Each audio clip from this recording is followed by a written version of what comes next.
first bit we don't use a lot in here, but I want to take the opportunity to review a little geometry when we can, especially because you guys are still ACT and those kinds of things, so you might see it. When you see a line, so what's the notation for a line AB? I gave it to you on your note sheet, but when you're talking about a line AB, the shorthand is AB with the line symbol across the top. Did you do that in geometry? And all that means line AB goes through 2 points A and B, and it keeps going in both directions. So on your sheet, I did put the definition. It's determined by 2 points A and B. There's only one line that goes through them.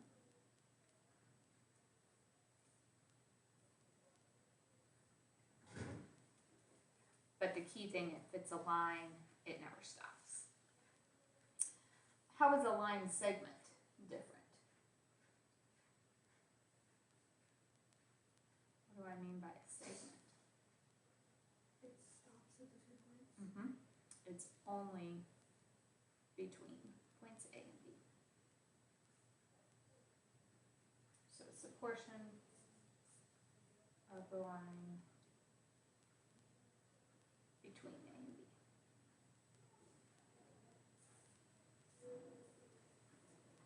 So a line goes in both directions, a segment stops in both directions. What's a ray? Stops at one of them. And the arrow across the top does tell you ray AB is starting at A and goes through point B. If I flipped it and said ray BA, that would start at B and go through point A. So it continues in only one direction. In trig, we don't really deal a whole lot with lines, line segments, and rays, but we talk about angles a lot. And an angle is just two rays with an endpoint in common. So rays have one endpoint and go forever, so an angle looks like that. One thing that is a little bit different than geometry, when we talk about angles, we will get to the point where we have positive and negative angles, and that's determined by how our angle spins. So a lot of times when we're seeing angles, there's going to be an arrow inside, and that tells you this one started up down here and it's moving upward. Versus if I drew my arrow like this, it would mean this was my beginning and it moved down. And whether it's going up or down is going to tell us if it's a positive or negative angle when we get to that in a minute. So, some things dealing with our angles. Angles have sides. The sides are the two rays. So this is a side and this is a side. Those two rays that are touching form our angle. Those are the sides. The common endpoint is called the vertex of the angle.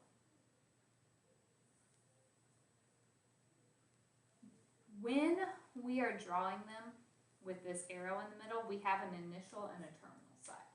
Initial means beginning. So if I drew my arrow like this, my initial side would be here, which means this is my ending or my terminal side. Versus if I drew the exact same angle, but I flip the arrow in the middle, where's my initial side?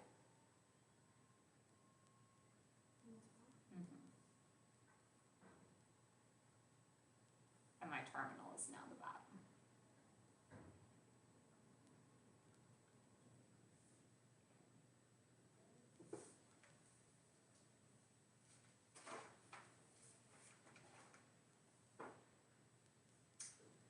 So how this angle spins is whether it is positive or negative. This first one is an example of a positive angle because it spins counterclockwise.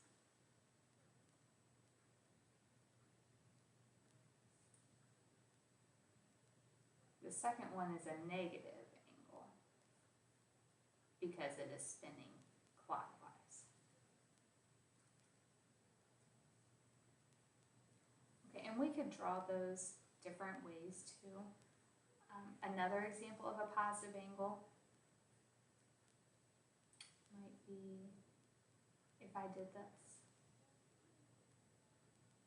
So I'm not talking about the angle in between those two rays, I'm talking about the angle outside them, but it's still spinning counterclockwise, so that would still be a positive measurement. Okay, so you can see, you can talk about inside or outside there. Likewise, if I did one like this, this would be a negative angle as well, because it's spinning clockwise.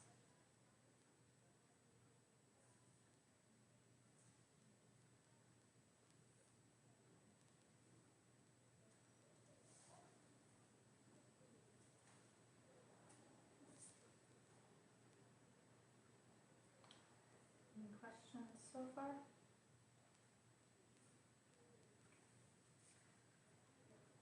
Then our common angles, you've seen these terms before. What does an acute angle mean? That's 1, 0. Mm-hmm.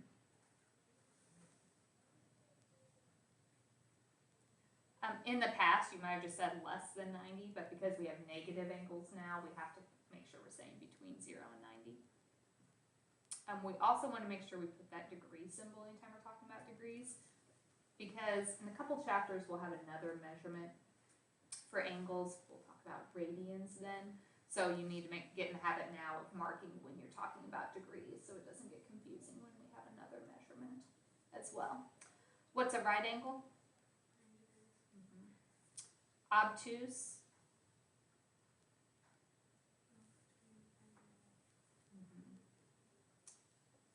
And I don't know if you use this term in geometry, but a straight angle is a line, and a line is 180 degrees. So a straight angle is exactly 180 degrees.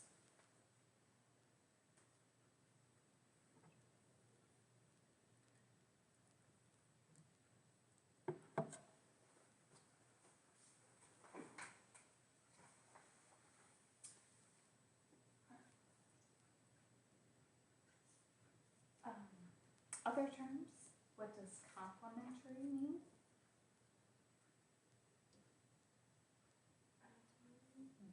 Two or more angles that add to 90 degrees. And supplementary add to 180 degrees. I always have some people that get those confused.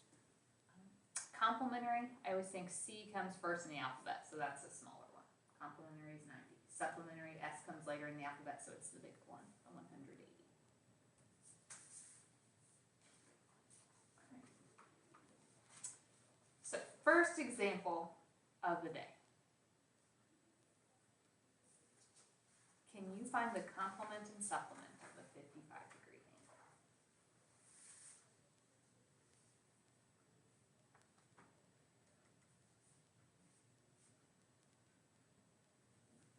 What did you just subtract? So for complement, we would do 90 minus 55, then we get 35 degrees. Make sure you get in the habit of putting that degree symbol. Supplement, what would we do? 180 minus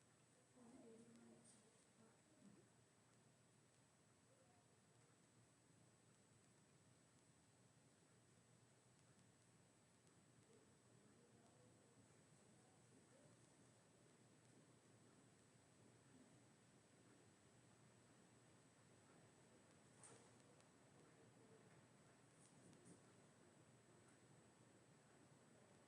Do you guys think you can try example 2 on your own? See if you can find the angles in those pictures.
angle square, it tells you it's a right angle, which means they add up to 90 degrees. They're complementary. So 2r plus 3r equals 90. So r is 18. So then to get your actual angles, 18 times 2 is 36 degrees. 18 times 3 is 54 degrees. This one, what would you add those up to? Straight line is 180. 90 equals 180. So t is 20. So if we plug that in, 20 times 7 is 140. 20 times 2 is 40. Is that okay? A lot of times, if we are talking about the measure, you will see me, we're going to talk a lot about angle theta. It's just a variable, but Trig starts using a lot of Greek letters. Apparently there's not enough letters in the English alphabet, we need another one. So, you'll see alphas, betas, thetas. It's not a big deal, it's the same as having an x. But if I want to talk about the measure of angle theta, we can use the lowercase m for measure, the angle symbol, and then the name of the angle. So the measure of angle theta, or A, or whatever the angle might be. So that m just means measure. All right. Any questions about what we've done so far? The next thing that I want to talk about is a little bit new. In the past, when you've talked about angles, it was not uncommon to have decimals in our angles, right? You can talk about 22.5 degrees or 30.05 degrees. But a lot of times, for accuracy purposes, instead of using decimals, they do degrees, minutes, and seconds. So that's something you see a lot in like property descriptions. If you talk to a surveyor, get a legal description of your land, it will have it in degrees, minutes, or seconds. If you're going into the Air Force and you are plotting a path to get somewhere, they use degrees, minutes, and seconds there. So the minutes and seconds work just like they do with a clock. The degrees basically take the place of an hour. So minutes is represented by 1 tick mark, and 60 minutes is equal to 1 degree, just like 60 minutes is 1 hour. 60 seconds, seconds are 2 tick marks, is equal to 1 minute. So 60 minutes in a degree, 60 seconds in a minute. When we are working with degrees, minutes, and seconds, we can add or subtract those things. Kind of going back to your elementary school days where you would stack, line up your decimal places. That's essentially what we do here. So if I asked you to add 28 degrees, 35 minutes, and 63 degrees, 52 minutes, we basically think of this as the big addition problem.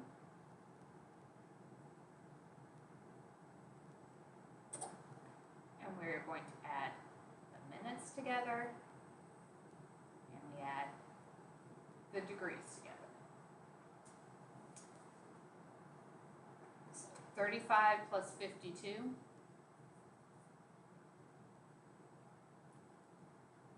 87 minutes. 28 plus 63 is 91 degrees. But I'm not quite done. If you're meeting your friend somewhere, do you say, I'll be there in 87 minutes? Probably not. What would you say?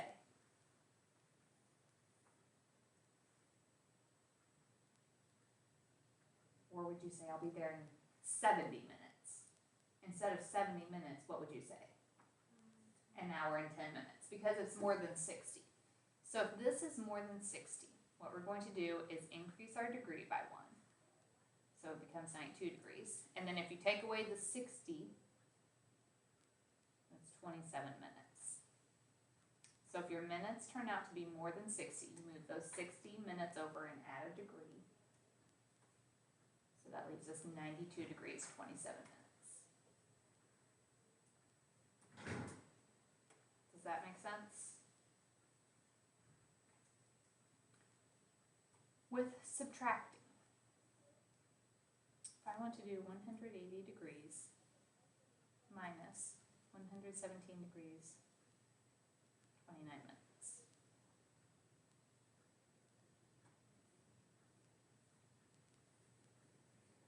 Okay. I have to do my minutes together and my degrees together. If there's nothing up here, this is like 180 degrees in 0 minutes. Can you do 0 minus 29? So what would we do?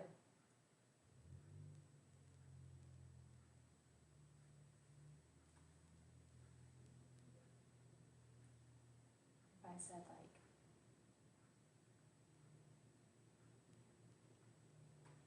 okay, if you're doing an old school subtraction problem, you can't do 5 minus 7, so what do?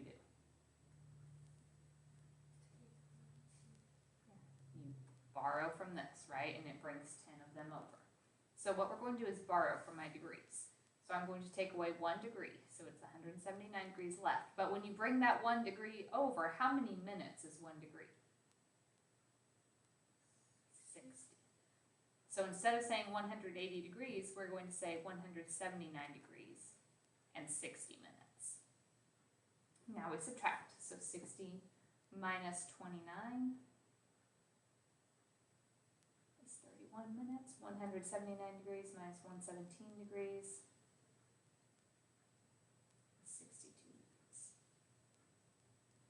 62 degrees, 31 minutes.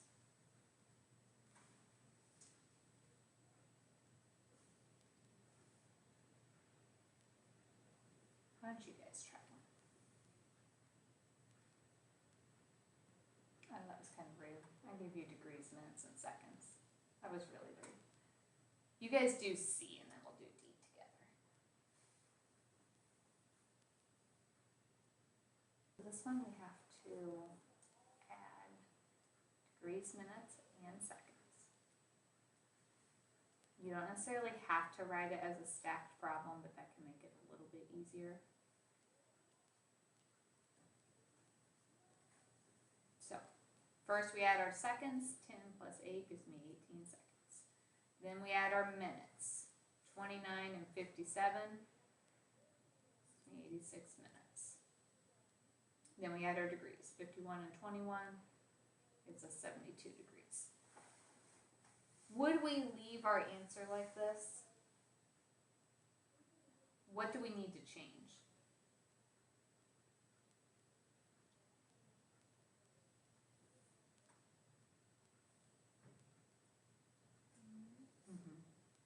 Because my minutes are bigger than 60, I'm going to take away 60 minutes and move it over to a degree. So 73 degrees, 26 minutes.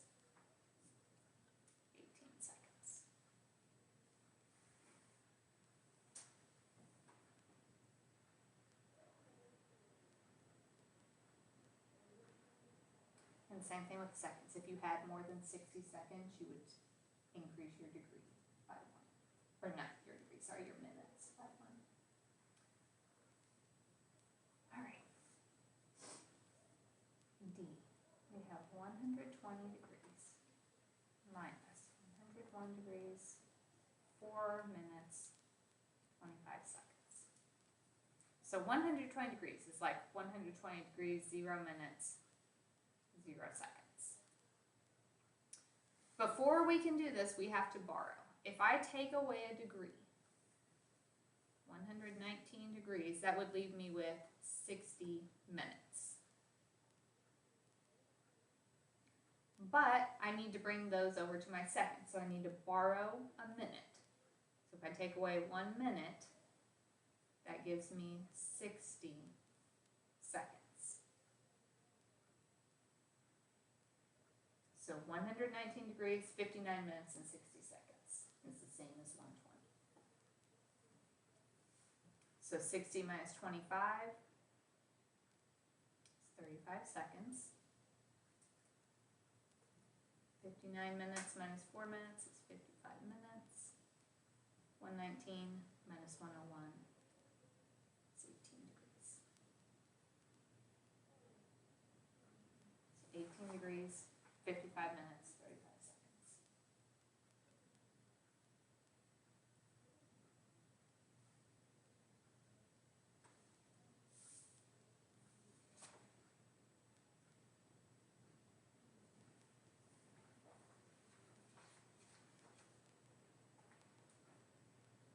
guys have questions so far?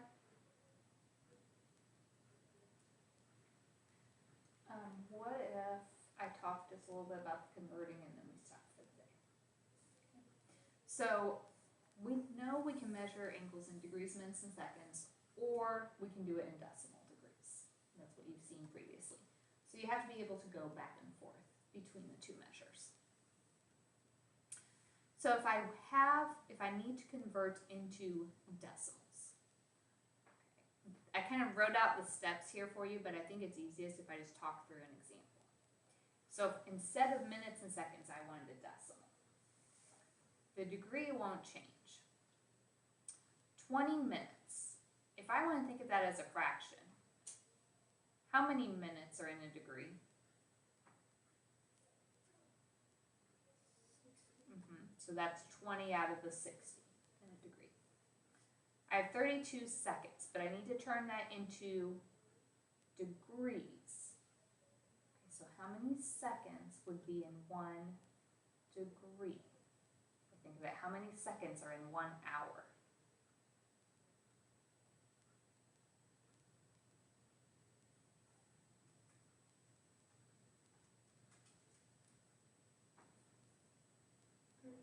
Mm-hmm. 60 times 60, 3,600. And so then all we have to do is add all this together. So you grab your calculator.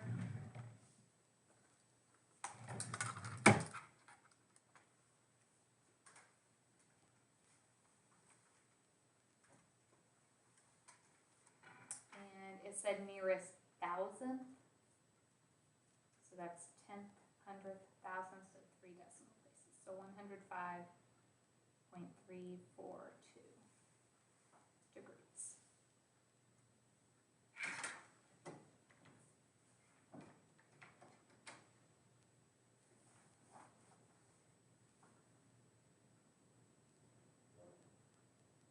Okay, we can also go in reverse. So think about, I got my decimal by dividing. So what do you think I would do to get degrees, minutes, and seconds? Multiplying, the opposite. So these are the steps that we just did. We divide minutes by 60, seconds by 3,600, add them together. If we're going the opposite way, so we have 85 degrees. We need to get the minutes and the seconds. So the first thing we're going to do, about what we did before, we divided by 60. So the opposite of dividing by 60 is multiplying by 60. So to get my minutes, I'm going to take my decimal, 0.263 times 60.